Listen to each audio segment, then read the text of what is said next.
ଶ୍ୱଶୁର ଘରେ ରାଜ କରିବା ପାଇଁ ହିଁ ଜନ୍ମ ନେଇଥାନ୍ତି ଏହି 4ଟି ନାମର ଝିଅ। କ'ଣ ଆପଣଙ୍କ ନାଁ ଅଛି ତ? ବନ୍ଧୁଗଣ, ବିବାହ ପରେ ଯେବେ କୌଣସି ଝିଅ ନିଜ ଶ୍ୱଶୁର ଘର ଯାଏ ତ ତାକୁ ଅନେକ ନିୟମ କାନୁନକୁ ମାନିବାକୁ ହୋଇଥାଏ। ନିଜ ଶ୍ୱଶୁର ଘର ଲୋକଙ୍କ ଅନୁସାରେ ନିଜକୁ ବଢ଼ିବାକୁ କରିବାକୁ ପଡ଼ିଥାଏ। ପ୍ରତ୍ୟେକ ଘରର ରହଣି ଚଳଣି ବିଲକୁଲ ଅଲଗା ହୋଇଥାଏ। ଏମିତିରେ ଯେତେବେଳେ କୌଣସି ଝିଅ ବୋହୂ ହୋଇ ଘରକୁ ଆସିଥାଏ ତେବେ ତାକୁ ସେହି ଘରର ମହଲ ପରି ନିଜକୁ ଗଢ଼ିବାକୁ ପଡ଼ିଥାଏ। ଯଦି ଏହିସବୁ ଝିଅ ଏହିପରି ନୁହନ୍ତି, ବରଂ କିଛି ଝିଅ ଏତେ ବୁଦ୍ଧିମାନ ହୋଇଥାନ୍ତି କି ନିଜ ଶ୍ୱଶୁର ଘର ଯିବା ମାତ୍ରେ ହିଁ ସମସ୍ତଙ୍କ ଚାଲିଚଳନ ହିଁ ବଦଳେଇ ଦିଅନ୍ତି ଏବଂ ନିଜର ନୀତି ଚାଲାନ୍ତି ଏବଂ ରାଜ କରନ୍ତି।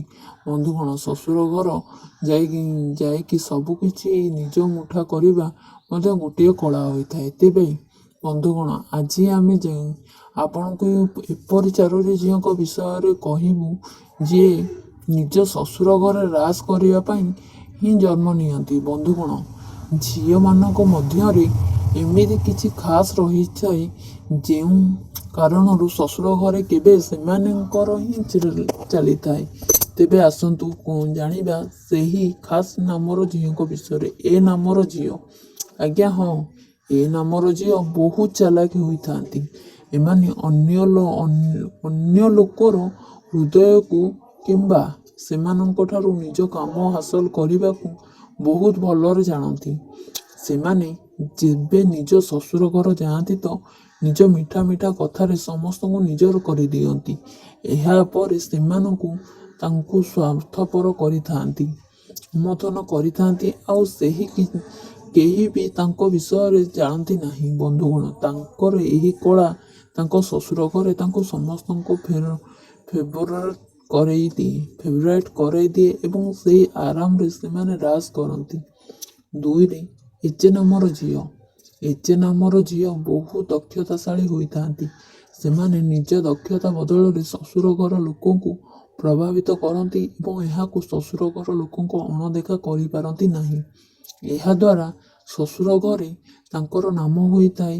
ଏହାଦ୍ୱାରା ଶ୍ୱଶୁର ଘରର ଲୋକ ଗର୍ବ ଅନୁଭବ କରନ୍ତି ଏବଂ କାରଣରୁ ନିଜ ଶ୍ୱଶୁର ଘରେ ଏଚେ ନାମର ଝିଅ ସମ୍ମାନରେ ରାଜ କରନ୍ତି। ଏମେ ନାମର ଝିଅ ଅନ୍ୟମାନଙ୍କର ପ୍ରଭାବିତ କରିବା ଏବଂ କଳା ବହୁତ ଭାବରେ ଜଣାଥାଏ। ସେମାନେ ତାଙ୍କ କଥାରେ ସମସ୍ତଙ୍କୁ ନିଜର କରିଦିଅନ୍ତି। ସେଥିପାଇଁ ସେମାନେ ଶ୍ୱଶୁର ଘରେ ନିଜକୁ ପରିବର୍ତ୍ତନ କରନ୍ତି ନାହିଁ। ସେମାନଙ୍କୁ ପରିବର୍ତ୍ତନ ବହୁତ ଭଲ ଲାଗିଥାଏ, ତେଣୁ ସେ ତାଙ୍କ କଥାରେ ଶ୍ୱଶୁର ଘରେ ବହୁତ ପରିବର୍ତ୍ତନ ଆଣନ୍ତି। ସେଥିପାଇଁ ସେ ଶ୍ୱଶୁର ଘରେ ରାଜ କରନ୍ତି। 4ରେ ଏସେ ନାମର ଝିଅ। ଏସେ ନାମର ଝିଅ ମଧ୍ୟ ଅଲଗା ପ୍ରକାରର ହୋଇଥାନ୍ତି। ତାଙ୍କ କ୍ରୋଧ ବହୁତ ଶୀଘ୍ର ଆସିଥାଏ। ସେମାନେ ଶ୍ୱଶୁର ଘରେ ସମସ୍ତଙ୍କ ସହ ମିଶି ଖୁସି ରହିଥାନ୍ତି। ନିଜ ହକ୍ ପାଇଁ ସମସ୍ତଙ୍କ ସହ ଲଢ଼ି ପାରନ୍ତି। ବେଳେବେଳେ କେବେ ହେଲେ ଭୁଲ କରିବାକୁ ଦିଅନ୍ତି ନାହିଁ। ସେମାନେ ନିଜ ଶ୍ୱଶୁର ଘରେ ବେଶ ରାଣୀ ପରି ରହିଥାନ୍ତି।